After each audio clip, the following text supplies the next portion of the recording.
Meus irmãos, nós temos a prática, né, de ler as cartas do Novo Testamento, tipo carta aos Filipenses, carta aos Efésios, carta aos Romanos, carta aos Hebreus. A gente entende que essas cartas foram escritas por um autor bíblico para aquela igreja, né, a igreja que estava na cidade dos Filipenses, a igreja que estava na cidade dos Tessalonicenses, dos Romanos. Entretanto, é um erro pensar que aquela carta foi exclusivamente para os romanos, para os filipenses, para os efésios. Porque se fosse, nós não precisaríamos mais ler essas cartas, poderíamos tirá-las da Bíblia, elas seriam só para aquela geração. Mas elas têm um papel, um propósito que vai além dos leitores originais. Quando o apóstolo Paulo escreveu a carta aos Efésios, aos Tessalonicenses, aos Colossenses, ele não sabia, mas o Espírito Santo sabia que aquela seria uma carta para a igreja de todas as gerações e de todos os lugares. Então, se eu pegar a carta aos Efésios e dizer, bem, essa é uma carta aos cristãos de Porto Alegre, seria errado? Não, porque nós também somos as pessoas que precisamos entender o conteúdo da carta aos Efésios. Então, meus irmãos, todas as epístolas do Novo Testamento, todos os livros do Antigo Testamento, eles não são só para os seus leitores originais, eles são também para nós. E é isso que faz daquela carta uma carta inspirada por Deus. É isso que faz daquela carta um texto sagrado, um texto que dura gerações, que só vai deixar de ser válido quando Jesus voltar. Então, por isso que o título da mensagem de hoje é Carta aos, quem? Aos discípulos, aos cristãos de Porto Alegre, do Paço da Areia. E eu poderia usar esse título para todas as cartas que o apóstolo Paulo escreveu. Ele não sabia, mas séculos e séculos após a sua morte, leitores de Porto Alegre iriam estar lendo a sua carta, dizendo, essa carta é para mim. Esse ensino é para mim. Isso não é só para a igreja que estava na cidade dos Colossenses. Também essa é uma carta para os que estão na cidade de Porto Alegre. Para nós. Bem, mas eu falei tudo isso, mas eu não vou hoje meditar em nenhuma das cartas do apóstolo Paulo.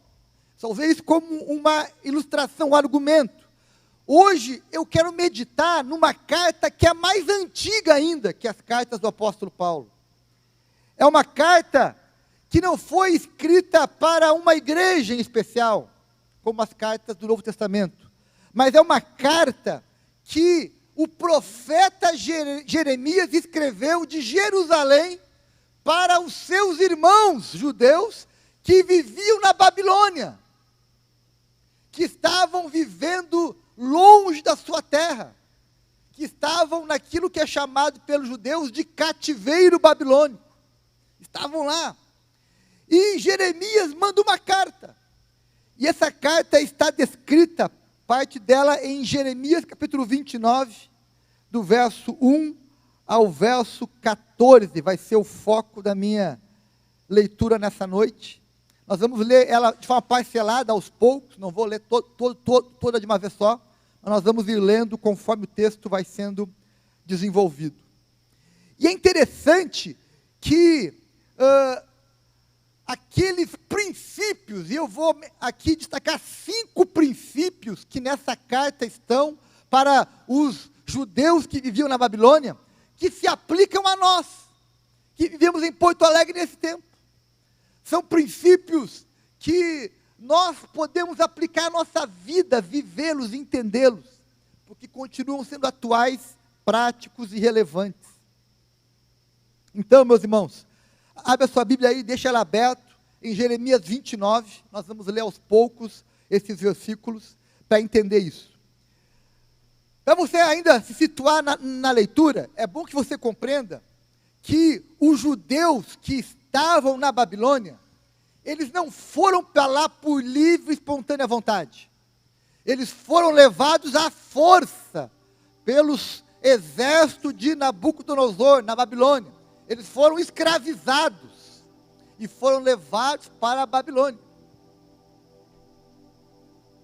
Talvez o mais famoso desses judeus levados para a Babilônia, sabe quem é? Quem você lembra que é o mais famoso da Bíblia que foi levado para a Babilônia? Quem me ajuda? Quem? Daniel, o mais famoso de todos. Eram judeus que foram levados escravos para a Babilônia. Estavam lá, vivendo lá já há muitos anos.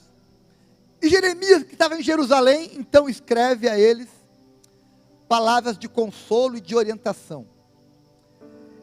Agora, uma outra coisa interessante nesse texto, nesse contexto, é que os judeus que estavam na Babilônia desejavam voltar para Jerusalém. Era um desejo, eles queriam voltar. E havia alguns profetas lá na Babilônia que estavam dizendo que eles iam voltar. E que era para eles largar tudo e voltar para Jerusalém, que tinha chegado o tempo de retorno. E aí Jeremias dizendo: meus amigos, não se enganem, vocês não vão voltar para Jerusalém. Vocês vão continuar vivendo aí. Então se preparem, porque não é tempo ainda de retornarem para Jerusalém. E o texto vai nos dizer algumas coisas interessantes. E eu queria primeiro que você lesse comigo o verso 5 e o verso 6. Olha o que diz o texto: construam casas. Jeremias mandando uma orientação para os judeus que estavam na Babilônia.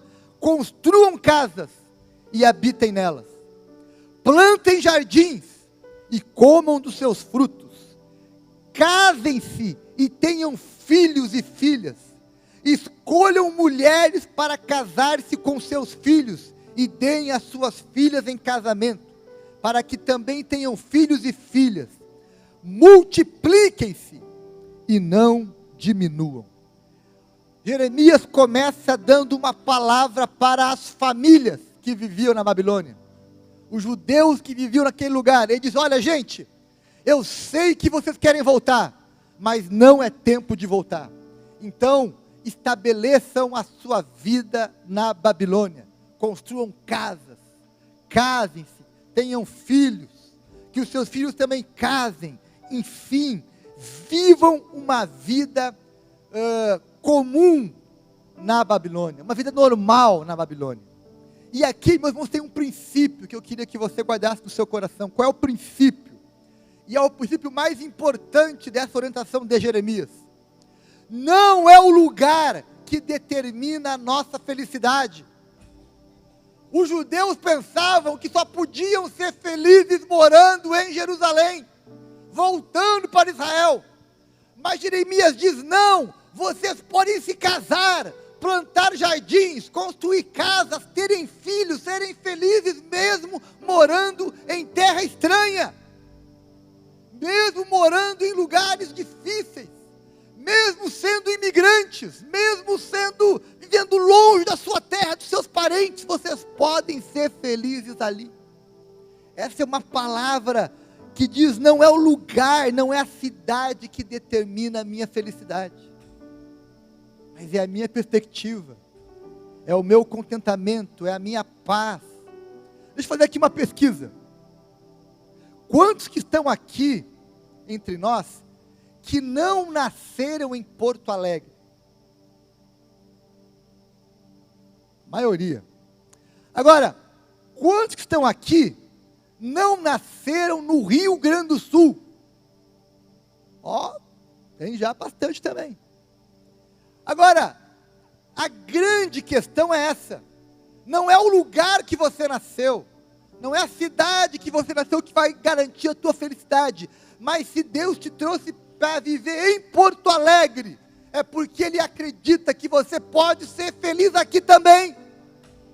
Aqui é a tua terra, então construa casa, plante jardins, plante frutas, se case, tenha filhos e seja feliz nesse lugar. Não reclame, não fique esperando o dia que eu voltar para a Bahia, o dia que eu voltar para o Paraná, o dia que eu voltar para Osório. Não é esse dia. Esse é o meu lugar. Deus me trouxe para cá. Por quanto tempo? Eu não sei. Mas não importa o tempo que eu estiver nesse lugar. Eu vou ser feliz, vou prosperar, vou viver a vida. Vou cumprir os planos de Deus, vou cooperar. Então, Jeremias começa a dizer o seguinte: olha, meus amigos, tenham uma vida feliz onde vocês estão. Então não é o lugar, mas é o nosso coração que tem que estar em paz. Não é a cidade, é o meu coração que tem que estar em paz. Uma outra lição importante, meus irmãos, a gente só consegue ser feliz num lugar quando nós cravamos algumas estacas ali. Construam casas, plantem jardins, tenham filhos. Às vezes a gente fica pensando: olha, eu não quero comprar uma casa aqui não, porque eu vou embora um dia. Eu não quero me envolver aqui em projetos de longo prazo, porque eu vou embora. Meus irmãos, não fiquem esperando voltarem, mas criem raízes, estabeleçam vínculos aqui. E se um dia Deus me levar para outro lugar, amém, você vende tudo, desfaz e segue a vida. Porque não é o lugar, mas é o meu coração. Eu tenho que me sentir parte daquele lugar. Eu não gosto desse lugar. Bem, aprenda a gostar. Eu não gosto do frio. Aprenda a gostar. Eu não gosto do trânsito. Aprenda a gostar. Esse é o lugar que Deus te trouxe. Então não reclame do lugar. Até porque, meus irmãos, não existe um lugar especial. Sabe qual é o lugar especial que nós temos que gostar mesmo? É o céu. Se você estiver num lugar que seja tudo tão perfeito, tu nunca vai querer ir para o céu. Então, Deus nos realmente gera alguns desconfortos na vida, para que a gente se lembre que aqui não é o nosso lugar final. O nosso corpo vai envelhecendo, vai ficando com dores, vai perdendo, enfim, algumas habilidades de propósito, para que a gente entenda que um dia nós teremos um corpo glorificado, Lolo. É desse jeito. Um dia Deus vai te dar um corpo perfeito. Mas enquanto isso não chega, nós vamos nos desapegando desse. Vamos vivendo e vamos cuidando dele conforme dá. Mas não é o lugar, é o nosso coração. É o nosso coração. E aí Jeremias dá uma palavra sobre a cidade. E meus irmãos, pensa uma palavra dura, porque os judeus odiavam os babilônicos. Eles foram para lá como escravos. Eles não eram, é tipo assim, é tipo você ter sido sequestrado e agora tu vai viver, sei lá, na Coreia do Norte, no Irã, sei lá, em algum lugar muito distante, que você não queria estar lá e tem lá um dominador sobre você. E sabe o que Jeremias diz para os judeus? Verso 7, olha aí na tua Bíblia: busquem a prosperidade da cidade para a qual eu, o Senhor, os deportei, e orem ao Senhor em favor dela, porque a prosperidade de vocês depende da prosperidade da cidade. Meus irmãos, aqui começa o princípio de orar pelos inimigos. Tati, aqui está o princípio de orar pelos que vos perseguem. E Jeremias diz: olha, em vez de ficar amaldiçoando os babilônicos, amaldiçoando a cidade, ore por ela. Peça que ela prospere, porque na prosperidade da cidade você vai prosperar também. Meus irmãos, sabe por que uma das razões de o apóstolo Paulo falar para os cristãos orar pelas autoridades das cidades, dos estados, dos países, enfim, justamente para que haja prosperidade onde você está. Se houver bons governos, se eu orar pelos governantes, bem, a chance daquele lugar prosperar aumenta. E prosperando aquele lugar, eu também vou prosperar. Tem gente que eu vou orar para que dê crise. Eu não gosto desse governador, desse presidente, desse prefeito, então eu vou orar contra ele, para que ele seja, para que tudo dê errado. Isso é você trabalhar contra você mesmo. Se o país vai mal, se a cidade vai mal, eu vou mal também. Então temos que orar pela prosperidade do lugar onde estamos, da cidade que vivemos, do país que vivemos. Temos que orar por isso. E é isso que Jeremias diz: orem pela prosperidade. Meus irmãos, você que veio para cá, que não nasceu em Porto Alegre, não cresceu em Porto Alegre, eu quero te dizer uma coisa: Deus te trouxe para cá para você cumprir muitos propósitos. Deus te trouxe para cá para você cooperar com Ele na tarefa de tornar essa cidade um lugar mais evangelizado, um lugar melhor de se viver, um lugar onde a presença de Deus cresça mais, se manifeste mais. Então ore pela sua cidade, ore pelo nosso país, ore. Tem uma canção que eu passei boa parte do ano passado cantando, que é aquela: Deus, sara a nossa terra. No meio daquela pandemia, da crise, da quebradeira, gente perdendo emprego, gente perdendo saúde, gente morrendo, gente doente, eu dizia: Deus, sara a nossa nação. Eu digo, quero falar um pedacinho dessa música. Deus, sara essa nação. Amém, Jesus, sara. Com o teu poder, com o óleo da tua unção. Deus, sara essa nação. Com o teu poder, com o óleo da tua unção. Tem um pastor amigo meu que contou o seguinte testemunho. Ele veio pastorear aqui no estado. Ele é de outro estado. Ele chegou aqui, não gostou do povo, achou o povo difícil, o povo não receptivo, não era um povo tão afetuoso como era de onde ele veio. E ele tinha uma antipatia. E ele era pastor de uma igreja aqui no estado. E não gostava dos gaúchos, porque achava que os gaúchos eram orgulhosos, eram, enfim, grossos, mal educados, etc. Meus irmãos, enquanto ele tinha aquela postura, a igreja dele estava definhando, porque ele não conseguiu amar o povo, não conseguia amar as pessoas que estavam perto dele, tinha um bloqueio cultural. E aqui tem um princípio, meus irmãos. Talvez você veio de um outro estado, de uma outra cultura. Aprenda a amar o povo daqui. E aí você vai conseguir mudar o comportamento das pessoas. Vai conseguir influenciar, inspirar, mostrar outra forma de ser. Agora, se você tiver antipatia, você não vai conseguir cooperar com nada. Então aprenda a amar as pessoas que estão perto de você. Ame a sua cidade, as pessoas que estão na sua cidade. Agora Jeremias, então, ele manda uma palavra para as famílias: se casem, tenham jardins, tenham filhos. Uma palavra sobre a cidade: orem pela cidade, trabalhem para que ela prospere. E uma terceira palavra, ele orienta: cuidado com os falsos profetas. Olha o que ele fala no verso 8 e 9.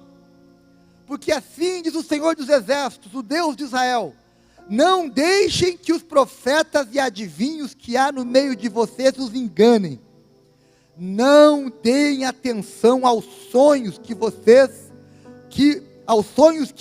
os encorajam a terem. Eles estão profetizando mentiras em meu nome. Eu não os enviei, declara o Senhor. Meus irmãos, naquela época já existia falso profeta. E continua tendo hoje também. Um monte de gente vendendo ilusão, vendendo enganação. E no tempo deles, qual era o engano? Olha, volte para Jerusalém, largue tudo, volte para Jerusalém, vá embora. Era uma direção falsa, era uma mentira, mas uma mentira charmosa. Eu acho que sim, que Deus está querendo que eu vá para casa, que eu volte para a minha cidade, para o meu povo. Mas não era uma palavra de Deus. E aí Jeremias diz: cuidado com os falsos profetas. Meus irmãos, nós temos que ter muito cuidado hoje com o que você ouve. Entre nós aqui, hoje, nós temos muito acesso a muito conteúdo na internet. O pastor Eduardo falou aqui algumas semanas atrás o seguinte: você sempre vai encontrar alguém que diga o que você quer ouvir na internet. Olha, se você começar a dizer: olha, eu acredito que, sei lá, que os cachorros vão me guiar para o céu. Bom, vai ter alguém que vai dizer isso. Vai ter alguém. Não importa a coisa mais absurda que você quiser ouvir, vai ter alguém na internet dizendo o que você quer ouvir. E aqui, meus irmãos, tem um princípio. Se você quer seguir um Deus que concorde com você, você está querendo ser o seu próprio Deus. Então, cuidado com aqueles que dizem o que você quer ouvir sempre. Cuidado com aqueles que ficam massageando, o teu ego. Cuidado. Eles podem serem falsos profetas. E além disso, nós temos que ter cada vez mais consciência do Evangelho, de conhecer as Escrituras. Eu conversei com uma irmã que esteve fora do país, e ela voltou há pouco tempo, e ela me contou o seguinte: pastor, eu fui numa igreja, lá onde eu estava em Portugal, e ainda bem que eu aprendi a palavra de Deus de forma, pelo menos razoável aqui no Brasil, porque eu cheguei lá, comecei a ouvir coisas que não combinavam com o Evangelho, e ainda bem que eu sabia disso, porque senão eu teria sido enganada. E aqui entra um princípio: eu preciso conhecer o Evangelho de forma coerente, profunda, para que eu não seja enganado, eu não seja iludido, manipulado. Então cuidado com os falsos profetas. Por isso, conheça a palavra, estude a palavra, tenha bons referenciais teóricos e teológicos. Meus irmãos, sabe aquele pastor da internet que você gosta muito, que você às vezes ouve ele muito, mas que você nunca sentou perto dele, que você nunca frequentou a casa dele, nunca conversou com ele, não conhece a família dele, não conhece a história dele? Cuidado, ele pode ser uma boa propaganda. Eu me lembro uma vez, alguns anos atrás, eu fui ao Rio de Janeiro de férias, e eu estava nutrindo, um desejo de conhecer um pastor famoso. Eu não vou falar aqui o nome dele por respeito, ele ainda é famoso ainda.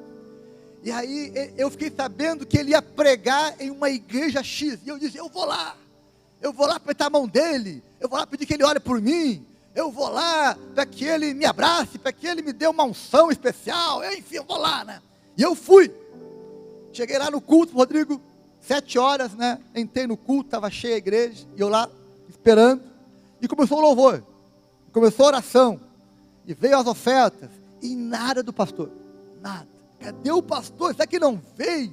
Será que cancelaram, não avisaram? E olha, esperando.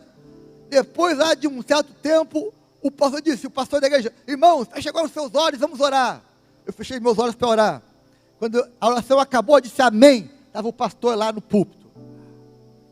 Tá bom, beleza. O cara entrou de forma, que eu nem sei por onde. Não sei por onde que ele entrou no púlpito. Daí ele pregou, palavra legal. Acabou a pregação. Vamos orar, meus irmãos, feche os seus olhos. Fechamos os olhos. Quando eu abri os olhos, o cara tinha sido arrebatado, sumiu. Eu não consegui apertar a mão dele, não consegui que ele sequer soubesse quem eu era. Ele entrou e saiu de uma forma misteriosa. Não dava pirulito para as crianças, pastor? Não dava. Esse aí não pirulito, talvez. Não dava. E às vezes, irmãos, a gente fica reverenciando, dando uma importância enorme. É uma figura que a gente nem sabe como é que é a vida dele. A gente nem conhece, só conhece ele dentro de uma câmera, dentro de um vídeo. Cuidado, meus irmãos. Cuidado. Que a gente possa seguir alguém que é coerente com o Evangelho, com aquilo que prega e com aquilo que vive. Por isso, valorize o pastor da sua igreja local, aquele que você conhece. Que é ele que vai te ouvir quando você precisar conversar. Ele que vai te visitar quando você estiver passando um perrengue. É ele que vai te ajudar quando você precisar de uma mão estendida. Então valorize. Não fique valorizando muito quem nem sabe que você existe. Então cuidado com os falsos profetas ou com esses pregadores digitais que você só conhece pela internet. Mas o texto segue. E no verso 11, Jeremias traz uma palavra sobre o futuro. Ele fala primeiro sobre família, depois fala sobre a cidade, fala sobre os falsos profetas e agora fala sobre o futuro. Olha o que ele fala no verso 11. Porque sou eu que conheço os planos que tenho para vocês, diz o Senhor. Planos de fazê-los prosperar e não de lhes causar dano. Planos de dar-lhes esperança e um futuro. Jeremias diz, olha, confie em Deus, porque Deus tem planos para vocês. Planos de fazê-los prosperar aí onde vocês estão. E de dar a vocês um futuro. Um futuro. Meus irmãos, olhe para o futuro com esperança. Há uma diferença, olha para mim aqui, guarda isso que eu vou te falar, entre ser ufanista, iludido, e ser esperançoso. Eu tenho algo que eu levo comigo, que é um otimismo baseado na fé. Eu creio. Sendo bem sincero com vocês, naturalmente, a minha natureza carnal, ela é mais pessimista que otimista. Mas eu sou guiado pelo Espírito, né? Amém? Você também, né? E aí, como eu sou guiado pelo Espírito, eu preciso vencer essa tendência pessimista e ser um pouco mais otimista, baseado na fé, esperançoso, uma visão de que confia que Deus está indo à frente, abrindo caminho, que Deus tem planos, que as coisas não estão fora do controle dele. Então eu me esforço, eu faço um exercício espiritual constante, de olhar para o futuro com esperança, otimismo baseado na fé, esperançoso. Deus tem planos melhores, Deus tem nos ouvido, Deus nos ama, Deus se importa, Deus vai nos acompanhar pelo deserto, pelo caminho, Deus vai estar conosco. Então, meus irmãos, olhem para o futuro com esperança. Às vezes a gente, eu não sei você, mas muitas vezes eu me desaponto com a humanidade. A gente ouve coisas que diz, meu Deus, como é possível isso acontecer? Mas acontece, o mal está nos cercando, sim. Há muita maldade, muita. Há muita gente ruim, há muita. Aliás, tem gente tão ruim, que se o diabo me perguntasse se deveria ir para o inferno, eu dizia, não recomendo. De tão ruim que é aquela pessoa, né?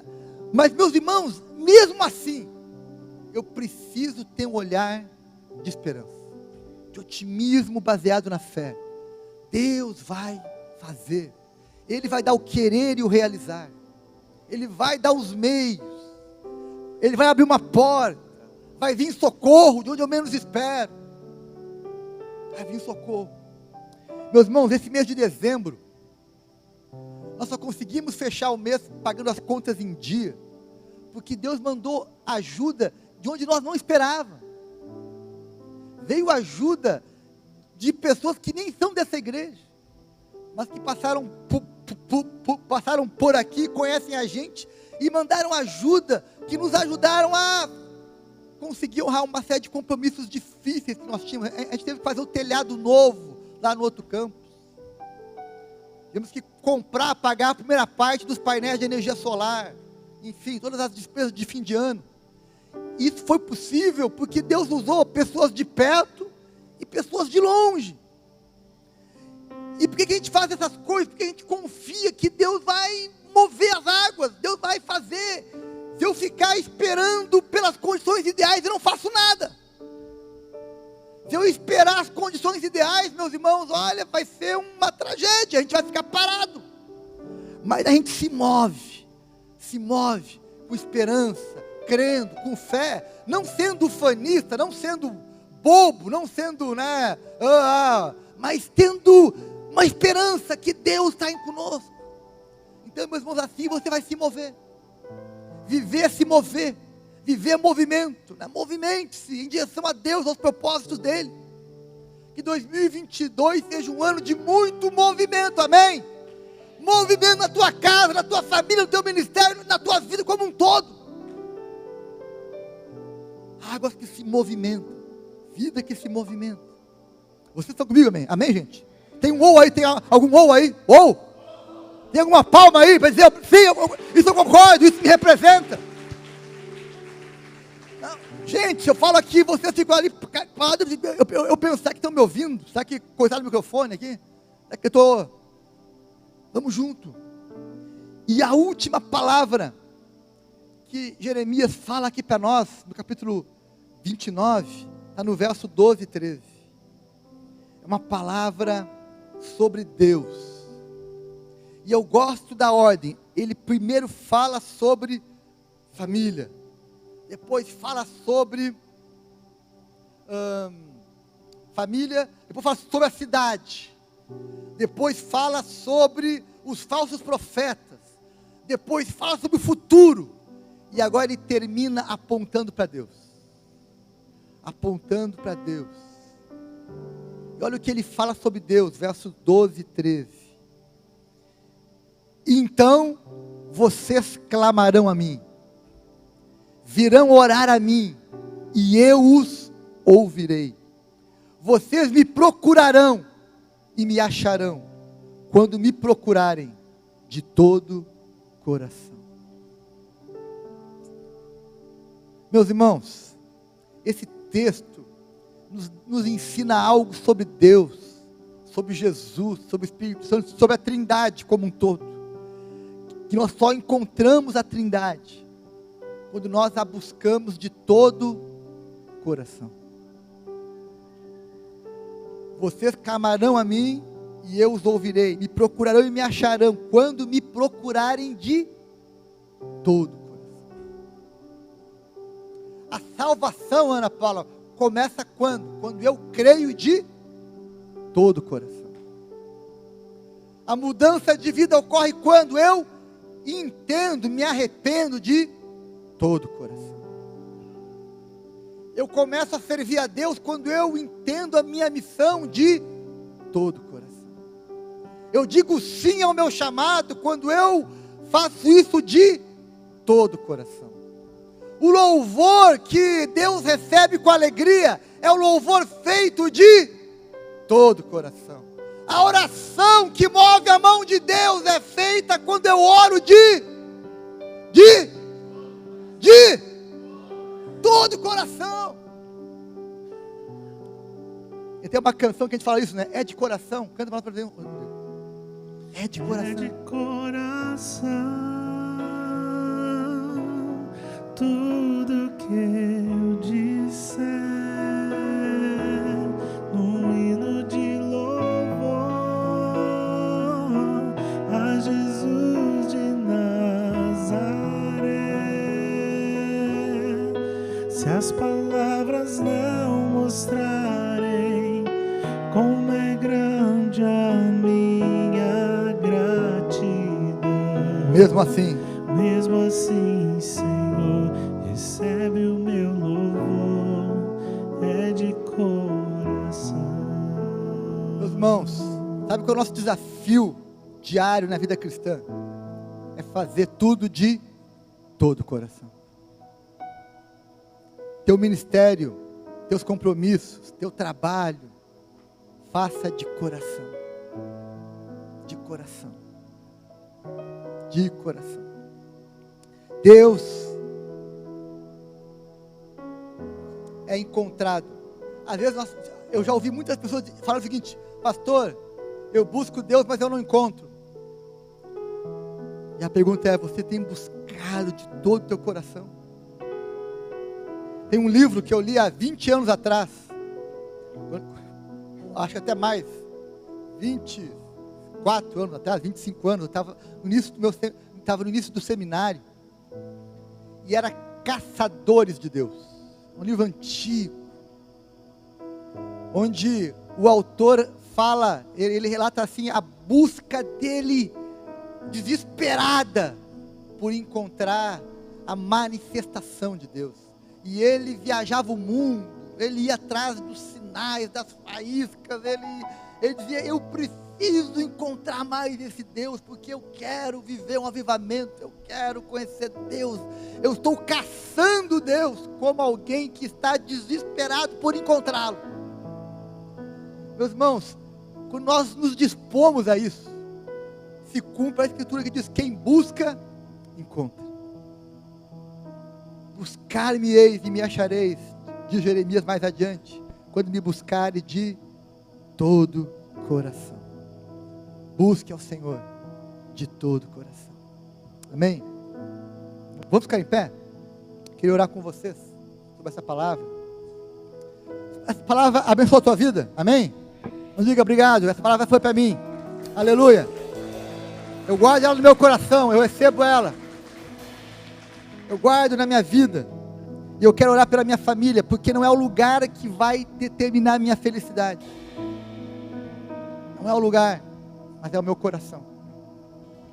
E aqui, meus irmãos, eu queria que você entendesse como terminou a carta.